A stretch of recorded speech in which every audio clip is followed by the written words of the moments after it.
மக்கள் வெள்ளம் சூழ தொடர் சூறாவளி சுற்றுப்பயணத்துல தினமும் ஒவ்வொரு மாவட்டமா போய் அங்க இருக்கக்கூடிய மக்களை சந்திச்சுக்கிட்டு வர அதிமுக பொதுச் செயலாளர் எடப்பாடி பழனிசாமி நேத்து கடலூர் மக்களை சந்திச்சிருக்காரு.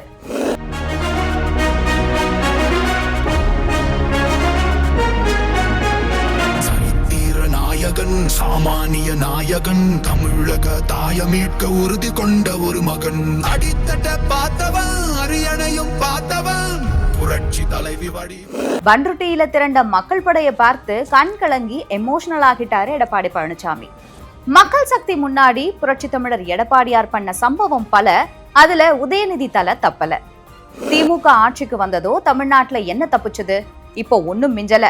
அப்பா வழியே மகனுங்கிற மாதிரி உதயநிதி ஸ்டாலின் சினிமா துறையை கண்ட்ரோல்ல வச்சுக்கிட்டு தயாரிப்பாளர் ஹீரோவை மிரட்டி அடிமாட்டு விலைக்கு படத்தை வாங்குறது, அதை சொந்த தயாரிப்பு நிறுவனம் ரெட் ஜெயண்ட் மூவிஸ்ல ரிலீஸ் பண்ணணும், அப்படி இல்லைன்னா படம் ரிலீஸ் ஆக கூடாதுன்னு இப்ப வரைக்கும் 100 திரைப்படங்களுக்கு மேல ரிலீஸ் ஆகாம பெட்டியிலேயே தூங்குது.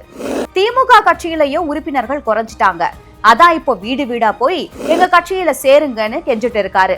கட்சியில சேரலன்னா 1000 ரூபாய் தரமாட்டோம்னு மிரட்டுறாங்க.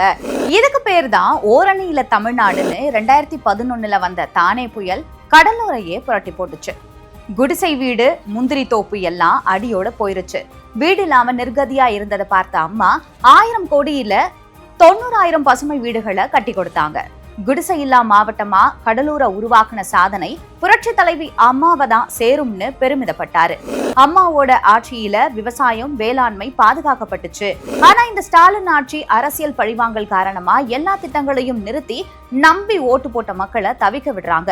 2026 அம்மா ஆட்சி வந்ததும் விலையில்லா ஆடு, கோழி, கறவை மாடு திரும்ப மக்களுக்கு கொடுப்போம். தாலிக்கு தங்கம் திட்டம் மூலமா ஏழை பெண்களுக்கு 1 பவுன் தங்கம் கொடுத்தோம். ஏழைகள் என்ன பாவம் செஞ்சாங்க? அதையும் நிப்பாட்டினாங்க.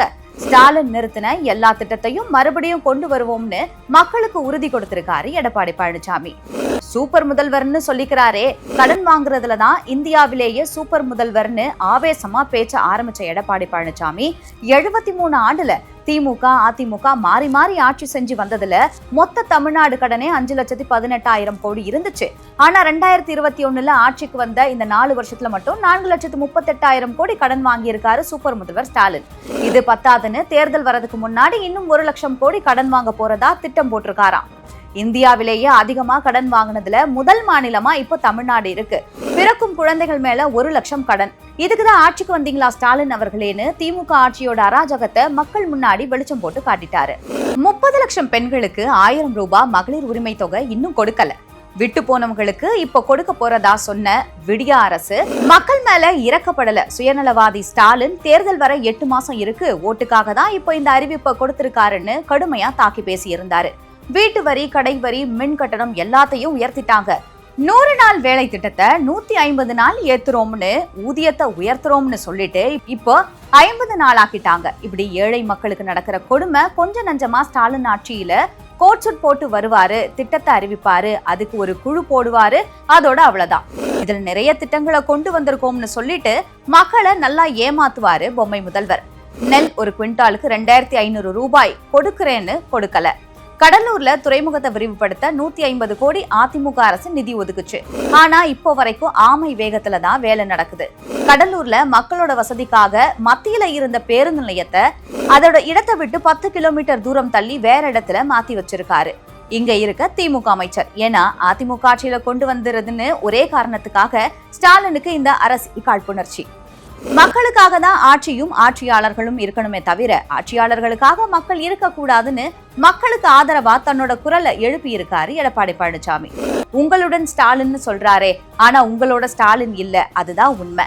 எதிர்கட்சி தலைவரா இருக்கும் போது ஊர் ஊரா போய் மக்களோட பிரச்சனையை கேட்டு மனுவா வாங்கி பெட்டியில போட்டுட்டு போனாரு. ஆட்சிக்கு வந்ததுக்கு அப்புறமா பெட்டியோட சாவியை தொலைச்சிட்டு தேடுறாரு.